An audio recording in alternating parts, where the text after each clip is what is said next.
Shri Krishna, Chaitanya, Prabhu Nityananda, Shri Advaita Giridhar, Shri Vasani Gaur Bhaktivinoda. Hare Krishna, Krishna Krishna, Hare Hare, Hare Rama, Rama Rama, Hare Hare. I know this looks a little funny, but what can you do? Hare Krishna. Shri Krishna Chaitanya Prabhu Nityananda.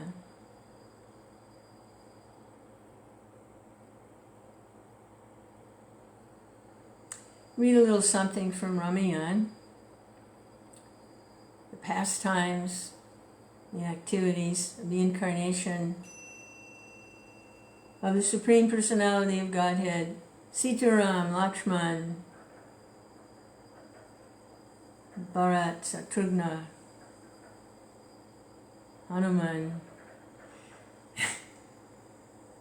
their pastimes and their activities.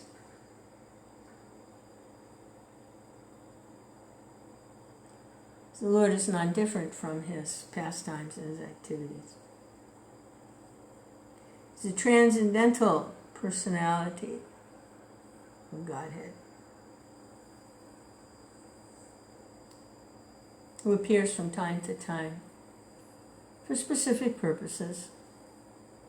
The appearance of Ramachandra, a very long time ago. Hello, Vipin Bhardwaj, Hare Krishna. The appearance of Ramachandra, Sitaram, was at the request of the demigods because there was a very powerful, strong force that was causing, a demonic force that was causing problems in the universal management, was disrupting even the demigods in their management of universal affairs.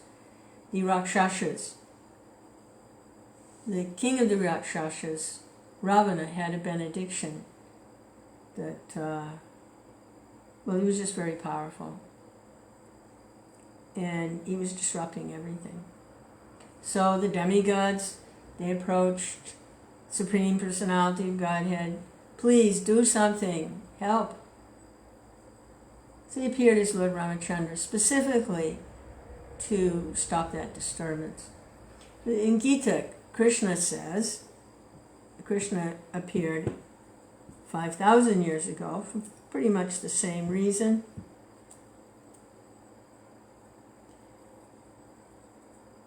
There was the ruling forces on the planet were causing too much disturbance for everyone, including the demigods. And Krishna appeared to, like weeding a garden. They were like bad weeds. Pull the weeds out. And that took place, culminated in the Battle of Kurukshetra, when all the unnecessary military forces were causing such problems for everyone on the planet were assembled in one place. Big battle took place. They were all killed.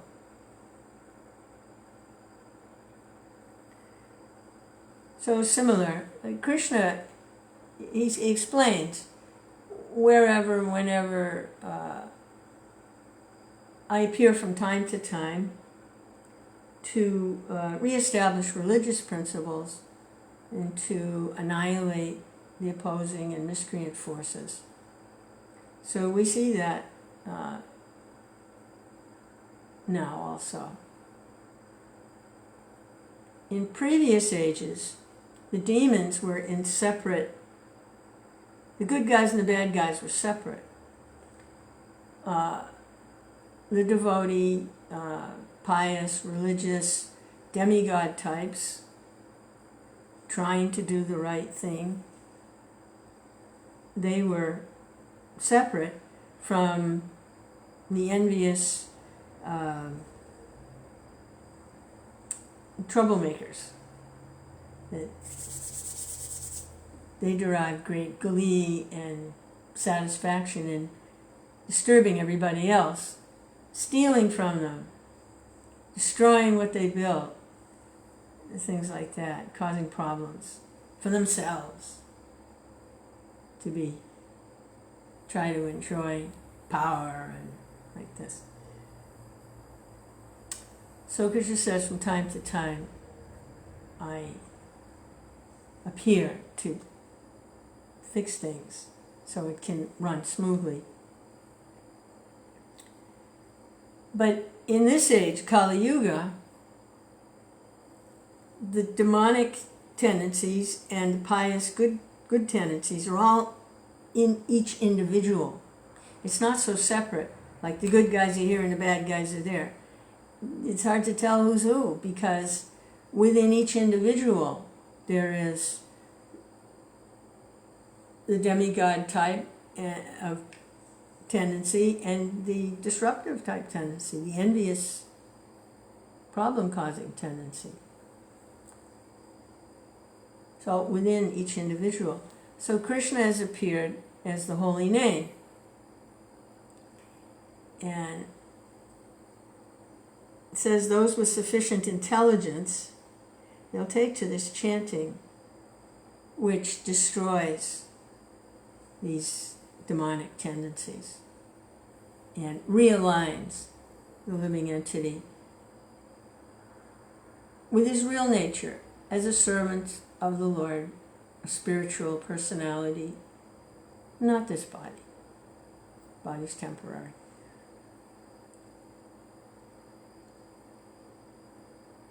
So Krishna, when he appears in these manifestations to destroy the bad guys when they're over there somewhere, the good guys are here, the bad guys are there, he appears in a Kshatriya family. And so that's Lord Ramachandra appeared in the dynasty of Ikshvaku and was the son of Dasarath. It was really way back in time, that particular incarnation.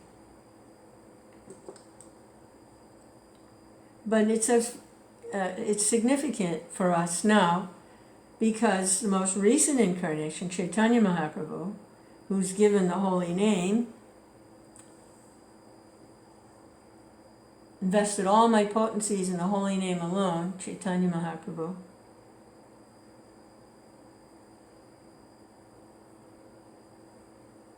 he appears in a six-armed form. Sad means six. Sadbhuj form, six-armed. The two arms of a sannyasi carrying a danda and a water pot, Chaitanya Mahaprabhu. Two hands playing the flute, Krishna manifest within the form, and Ramachandra with the bow and arrow. So Ramachandra is significant, a significant incarnation in Chaitanya Leela. So, reading the Ramayana, find out a little bit more about this incarnation of Chaitanya Mahaprabhu, Sadbhuj, Sri Ramachandra.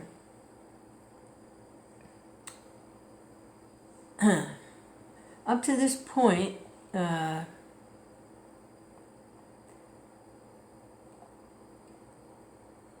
Krishna.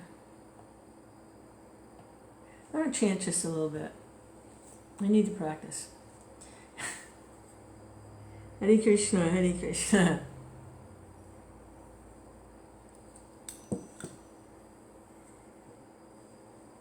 Jai Srila Prabhupada, Jai Tulsi Maharani, Jai all the Vaishnav, devotees of the Lord, the good guys, rooting out the evil in themselves and the world by chanting Hare Krishna.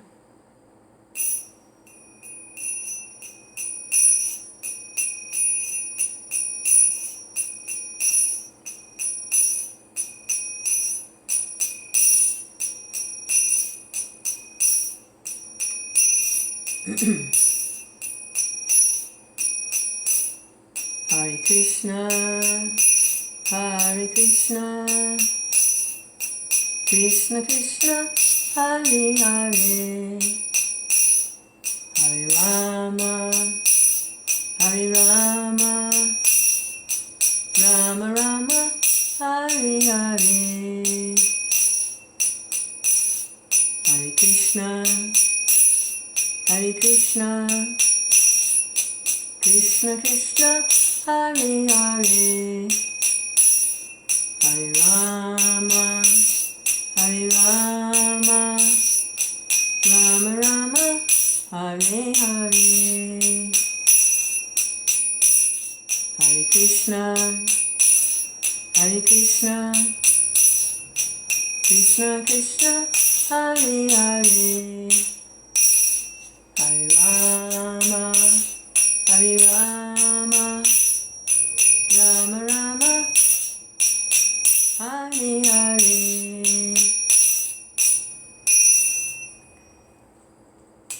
The melody goes higher, but I don't dare.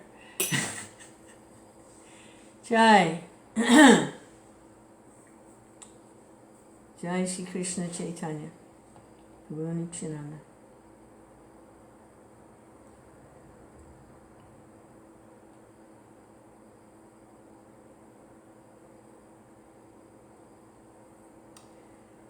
Okay, so Sita's been stolen by Ravana.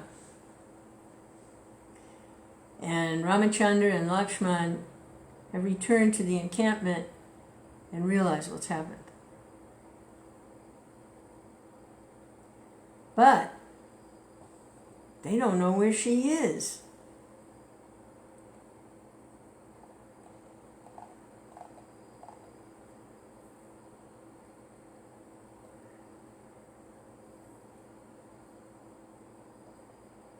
Ram is actually in a kind of madness.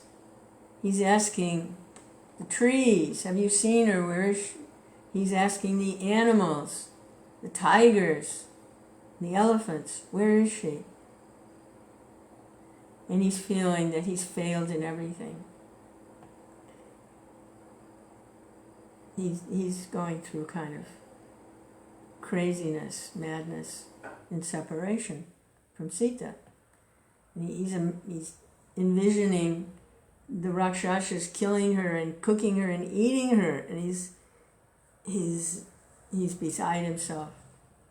But Lakshman's trying to steady him and says, let's keep looking, let's keep looking, let's keep looking.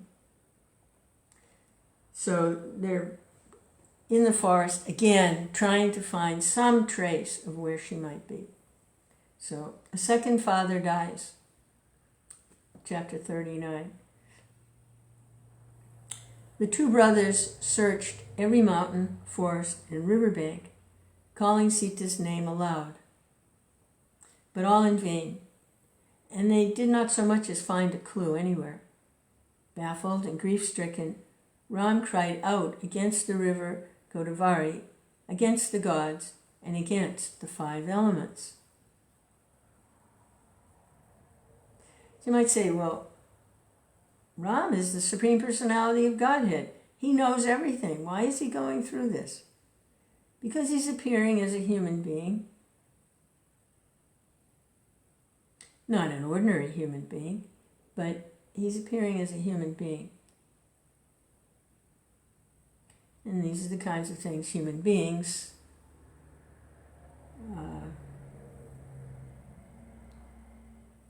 express. The poet sage ascribes the silence of the rivers and the gods and the elements to their fear of the powerful Rakshasa king. A herd of deer, however, moving southwards, seemed to indicate to Ram and Lakshman that they too should travel in the same direction. They did so, and after a time found some flowers scattered on the way. This is all very mystical activities. These emotions, these feelings are all mystical. So the poet, probably Kamban, the Tamil version of the Ramayana, is saying that the reason the rivers and the gods and nobody answers Ram's appeals, where is she, is that they're afraid of the Rakshasa king. But a herd of deer moving southward seemed to indicate. And they followed the deer, and they found the flowers. Ram at once recognized the flowers and cried excitingly, "These are the very flowers I gave her.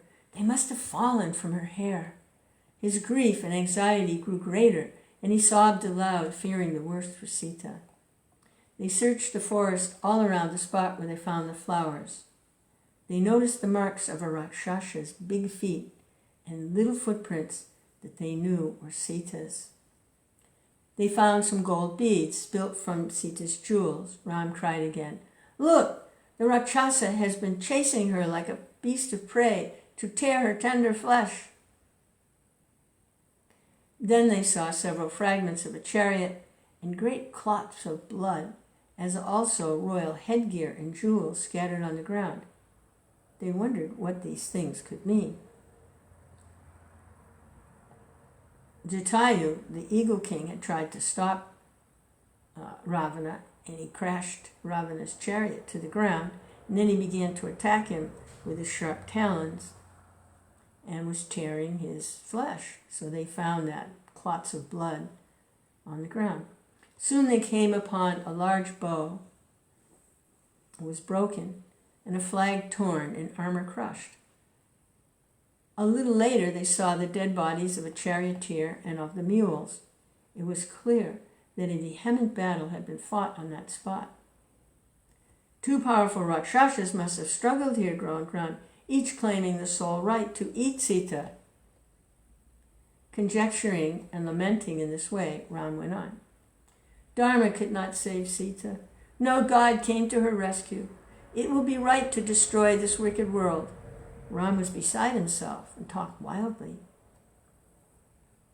Ram did his best to calm the distracted. Lakshman did the best to try to calm the distracted Ram. So Lakshman says, "Great sorrow unbalances all minds, even the strongest," he said. "Else, why should you thus lose self-control? Why should you hate and curse the whole world for the evil deed of one person? How often have you, my brother, calmed my anger and led me on the right path? But now a great grief has upset your mind, and it is the turn of the younger brother to give courage and counsel patience to the elder and restore him to his natural heroism. Let us find out who our enemy is and deal with him." With such loving words, Lakshman sought to give courage and consolation, and both walked on. They had not proceeded far when they came on Jatayu, bloody and mutilated, unrecognizable, lying on the ground. At first, Ram thought it was some Rakshasa disguising himself to deceive them, and wild with anger cried, "Look, here's a Rakshasa who has eaten Sita," and rushed toward him, bow in hand. Then, raising his ruffled and gory head with great pain, Jatayu spoke in a feeble voice that seemed struggling with death. "Do not kill me, dear Ram, who has but a few moments more to live. The dear princess you are searching for has been carried off by Ravana, and he could do so only by first robbing me of my life. Seeing Sita in his flying chariot in the air, I intercepted it and gave him battle. I struck down his bow and smashed his chariot. I slew his charioteer. The marks of my last great fight you can see all around this place. I did my best. How I wish it was better for your sake. At last, as weary with toil, I was still waging a hopeless combat. Age against youth, beak and talons against keen weapons, and panoply of steel. He cut off my wings and legs, and as I fell wounded to death, he lifted Sita and flew with her into the sky in a southern direction. Though racked with the pangs of death, I have clung to life for love of you, to tell you what I know. Now that I have done this, bless me, let me die."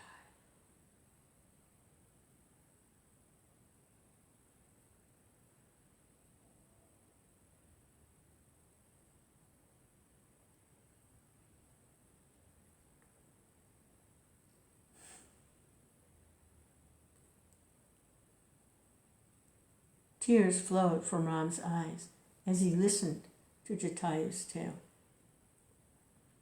He flung aside his bow, embraced the bird. The prince's sorrow knew no bounds. They lamented loudly, rolling on the ground.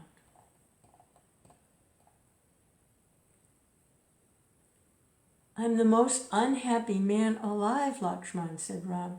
Giving up the kingdom, I came to the forest, and here I have lost my Sita. This Jatayu, who was a second father to us, has laid down his life for my sake. Why, if I fell into the fire, I fear my bad luck will put even the fire out. If I fell into the sea, I fear it would dry up. What a terrible sinner I am, Lakshman. Who knows, one day I might lose you too, Lakshman.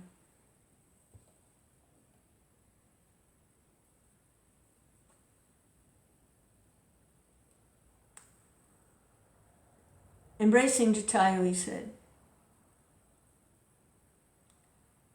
"Oh, my father, really, did you see Sita?" But Jatayu lay speechless on the ground. After a few moments, Jatayu spoke again in a low voice. "Be not afraid, Ram. You will surely find Sita. No harm will come to her. Regaining the treasure you have lost, you will greatly rejoice." With these words, he spat out blood and gave up his life.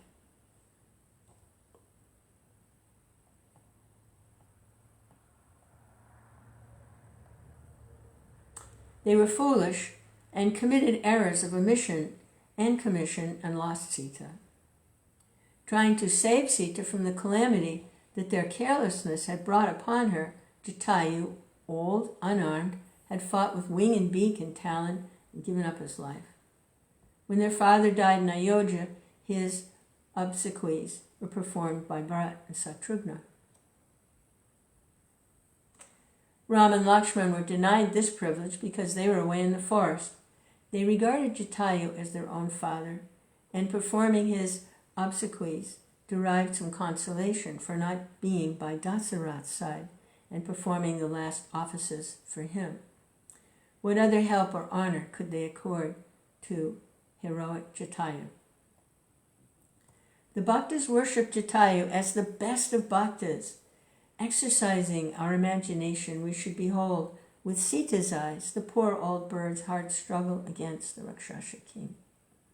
Then we would realize the love and gratitude and sorrow that must have surged in her heart as she watched his sufferings. Thus we shall be purified by the grace of the Mother. What wonder is there in the rank assigned to Jatayu among the Bhaktas? Later, when Ram fights and is victorious in Lanka, Sita does not see it. She's a prisoner in the Ashoka forest. She has to be content with listening to reports of the battle and of the prowess of her lord. But Jatayu's devotion and heroism Sita saw with her own eyes in the Dandaka forest. Unarmed, he opposed the Rakshasa, who had all his weapons and armor, and humbled his pride at the cost of his own life. Jatayu's battle with Ravana is more important than the battles in Lanka. Hence, the pious revere Jatayu along with Bharat and look upon him as an alvar, a guide in the spiritual path. "Lakshman," said Ram, "gather dry faggots. I shall churn the fire. We failed to perform our father's obsequies. Let us do it for the eagle father who gave up his life for us." The princes chanted holy invocations as they poured libations to the departed spirit. "O King of birds, may you enjoy all the bliss of the virtuous who perform great sacrifices.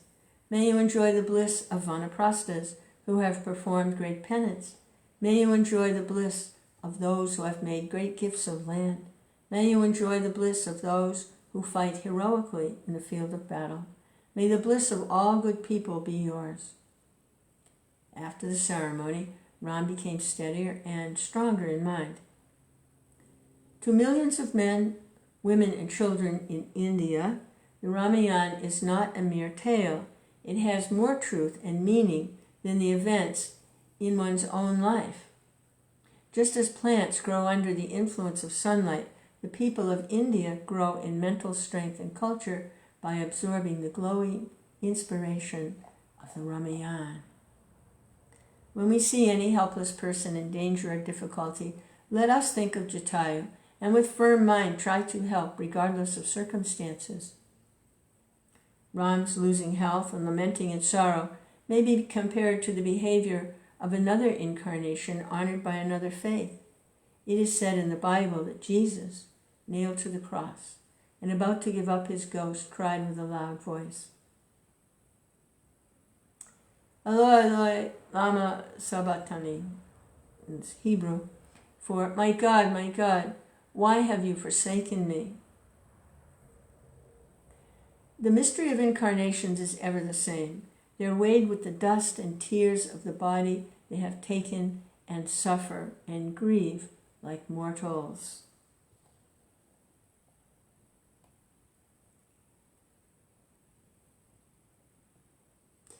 Teaching by example. Love of God. Next chapter. 40. Left eyelids throb. In the face of the unexpected difficulties that overtook them one after another, Ram and Lakshman often lost heart. Their fortitude yielded place sometimes to despair, but they managed to encourage each other and proceed on their way. Passing through the forest, the two princes were suddenly caught by a tremendously big Rakshasa of ugly form, without head or feet. His mouth was in his great belly, and he had two enormous arms, which, without moving from his place, he would stretch out and clutch tiger, bear, or any other living thing within reach and swallow them. He had only one eye, which was placed in his chest, but was terrible to behold. Caught by this monster, the princes were for a while bewildered and did not know what to do. Then Ram told Lakshman, "Let us not be confused. If you cut off one arm, I shall cut off the other." And so they did. The name of the monster was Kambanda, which means the barrel-shaped one. Once his arms were severed, he was helpless and began to explain. So this huge monster, he doesn't have a head, and he doesn't have any feet. He's just a big round thing with arms. And where's his eye? He's got one eye in his chest, and his mouth is on his stomach. And if anything comes near, he grabs it and puts it in right into his mouth and right into his stomach. So he speaks. He says, "On account of my evil deeds, I was cursed by Indra to bear this form and this name. I believe you are Ram and Lakshman. Indra promised me freedom from the curse when you two should come and cut off my arms and commit this body of mine to the flames." The princes set fire to his body as desired by the unfortunate monster, and there arose from the flames a lovely being which entered a heavenly chariot and ascended to the celestial world. Before going, he said to Ram, "You will assuredly regain Sita. Go to the beautiful banks of the Pampa and seek the help of Sugriva, living there on the Rishamukha hill. Driven out of the kingdom by his brother Vali, he lives in constant fear and danger.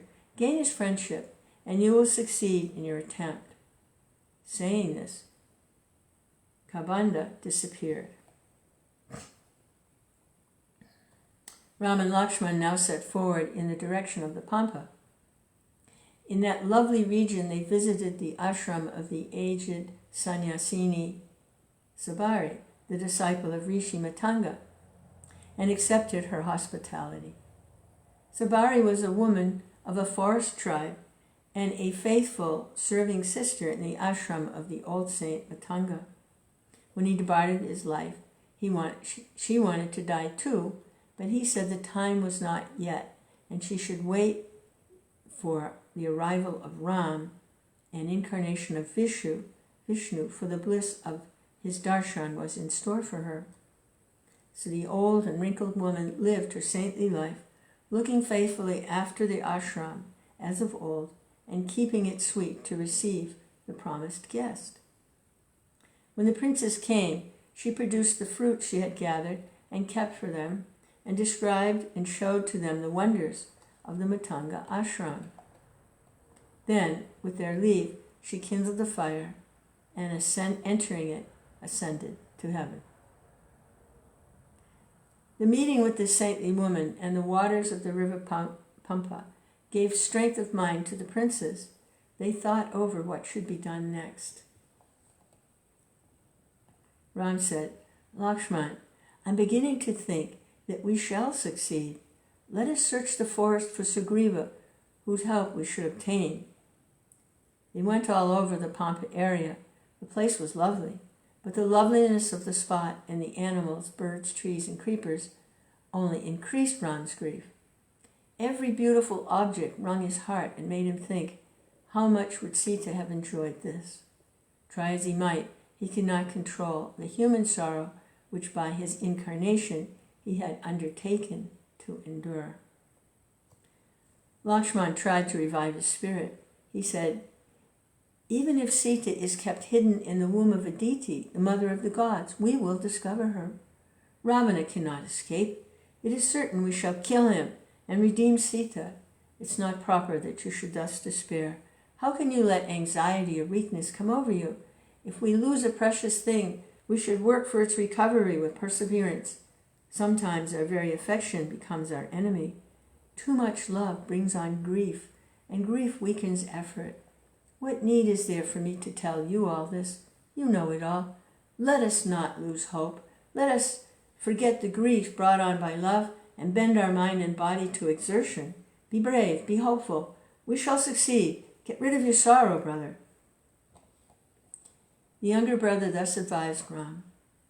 Commentators look upon Lakshman as Adishesh.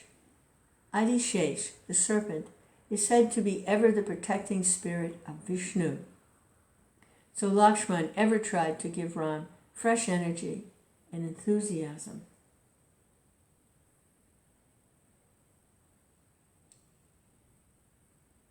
Krishna Balaram, the older brother, looking out for Krishna, protecting, encouraging, supporting, even though here Lakshman is the younger brother.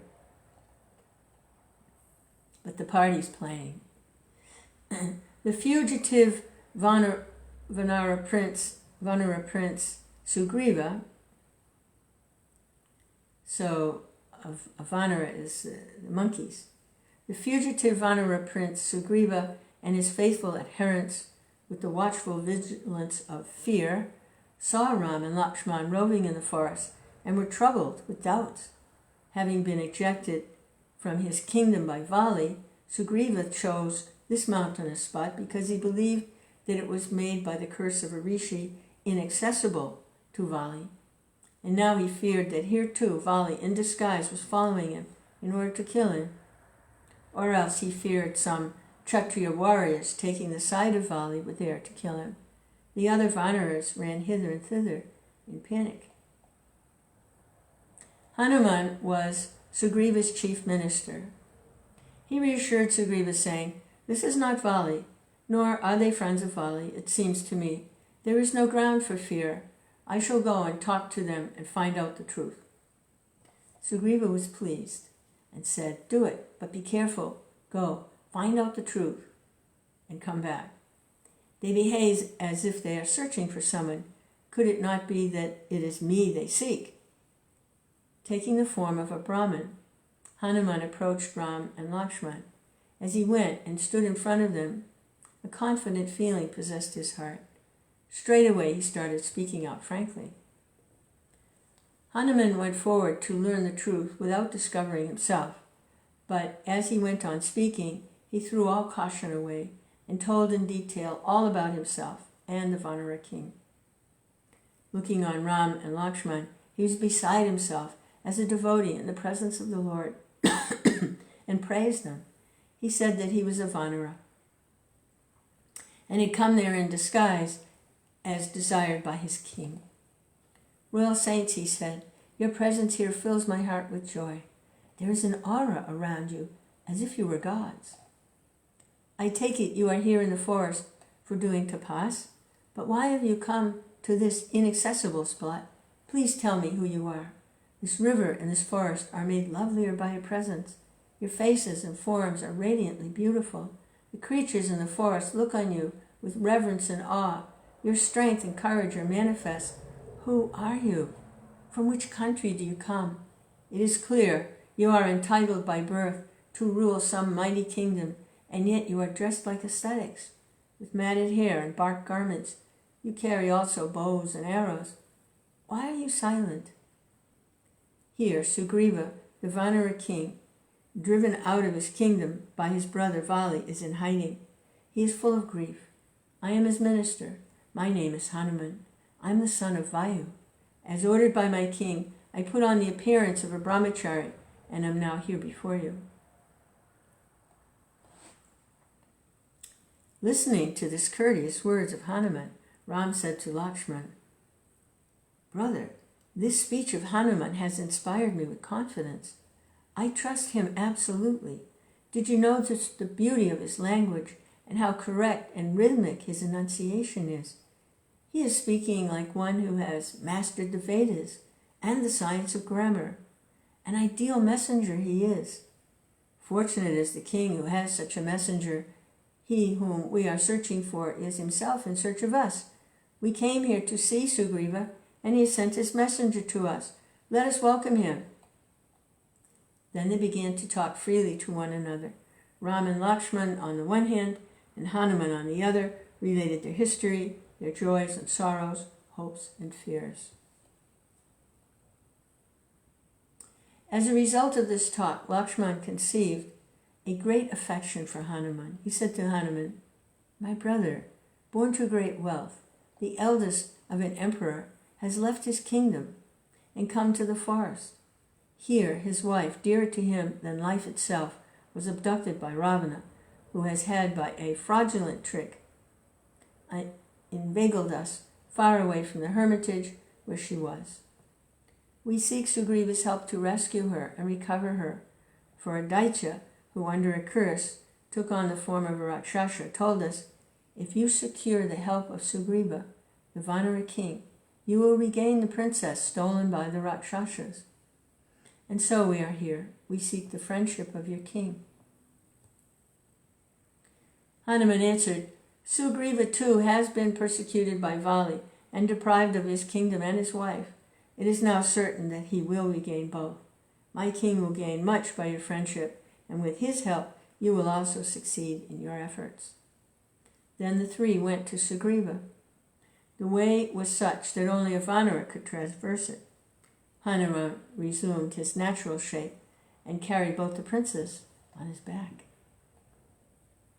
The hearts of good men meet and instantly come together. As the Kural says, the spontaneous mutual attraction of two hearts and not long acquaintance creates friendship, and this friendship was part of the divine dispensation. It was predestined that Hanuman's sublime devotion should be at Ram's service for the fulfillment of the purpose of the incarnation. And so there was acceptance at first sight. His carrying the two princes on his shoulders was an outward symbol of inner union. As friends and lovers embrace each other, Hanuman, the loving servant, rejoiced in carrying his Lord on his shoulders. Ascending the Malaya hill, Hanuman went in advance to Sugriva and announced the visit of Ram and Lakshman, and said, Ram is a prince full of wisdom and virtue. He's the eldest son of the famous Emperor Dasarath. To fulfill his father's promise, he left Ayodhya with his brother and wife and came to the forest.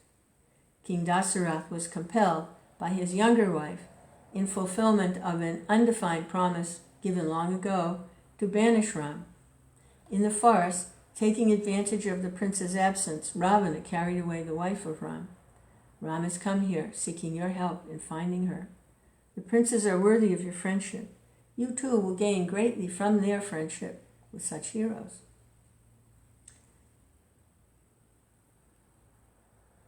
Sugriva assumed the form of a handsome man and had a long and heart-to-heart talk with the princes.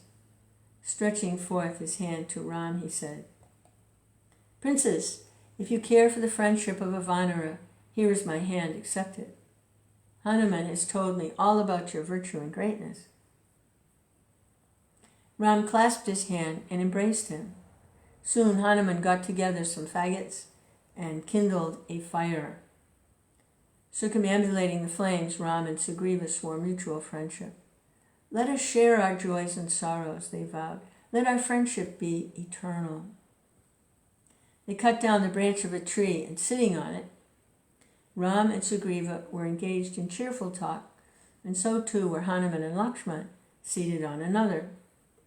Sugriva narrated the story of his life, how greatly he and his elder brother, the mighty Vali, were once devoted to one another, and how malignant fate had, through no fault of Sugriva's, made enemies of them, deadly enemies. It has come about this way.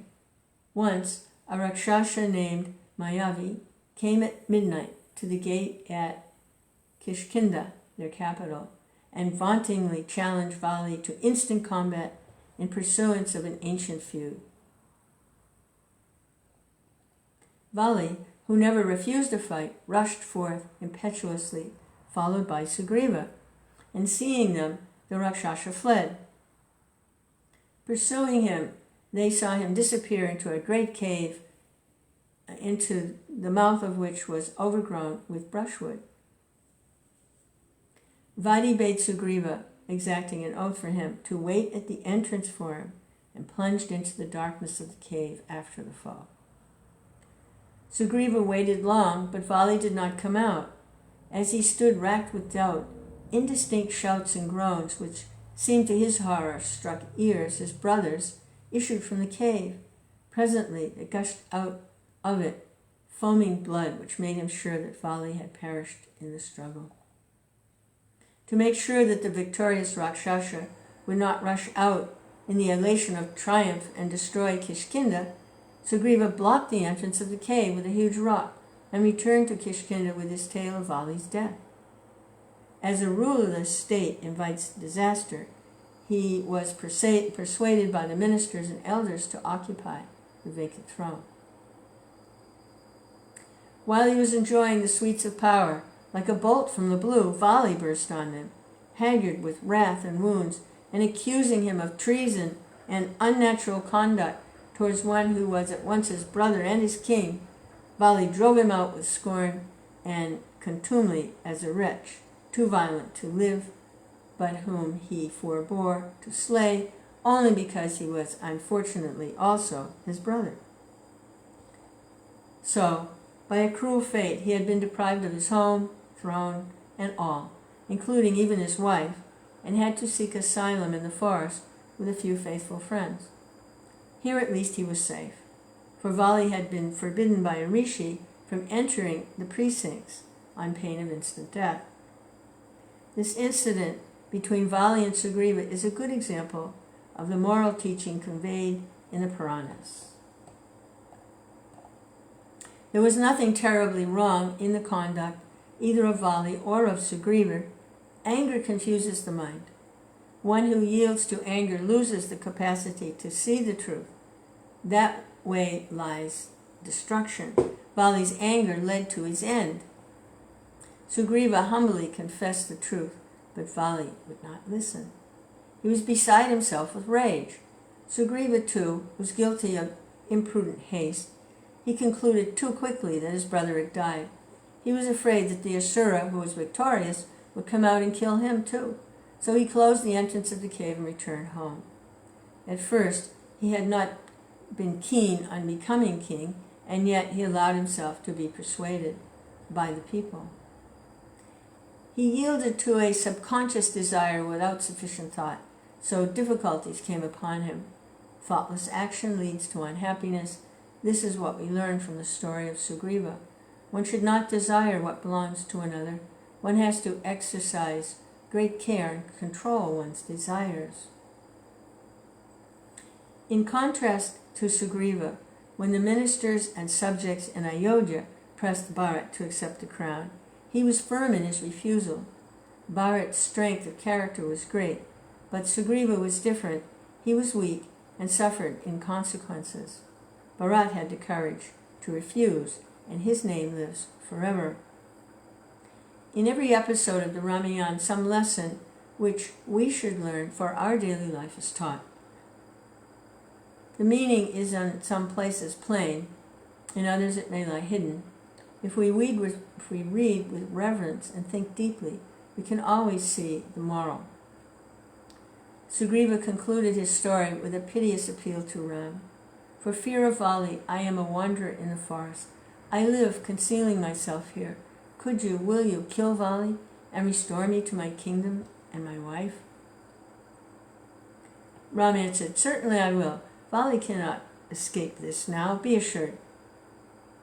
As Sugriva and Ram were talking thus, in the Ashoka grove far away, the left eyelid of Sita throbbed, which is a good omen for women. At the same time, the left eyelids of the Rakshasa king also throbbed, which was an evil sign for the Rakshasa.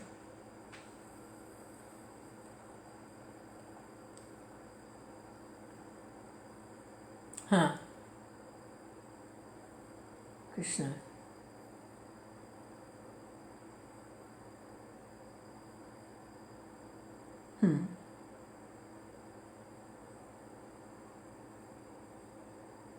Too bad there wasn't a way to resolve the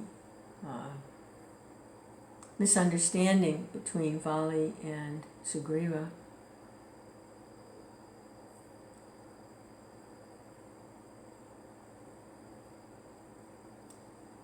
But here, Ram says, I'll kill Vali.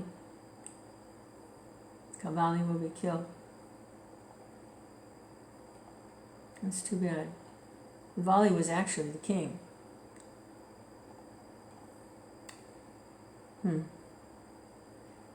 Interesting. We'll see what happens.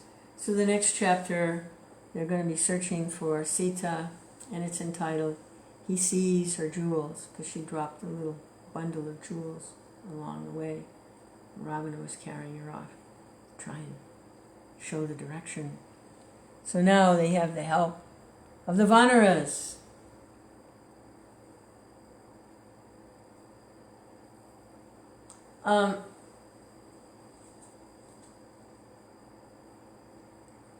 These aren't ordinary monkeys.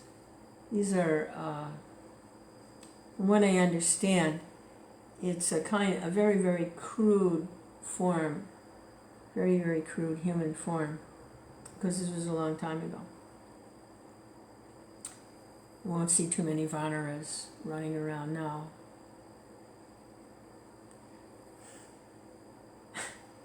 They're very, like, they lived in the forest, and they were like monkeys, but they weren't like gorillas or apes, or they were actually like humanoid type, from what I understand.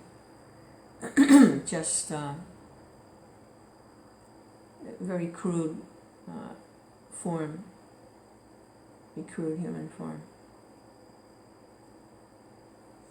Hare Krishna, Hare Krishna. They were Vanaras, whatever a Vanara is.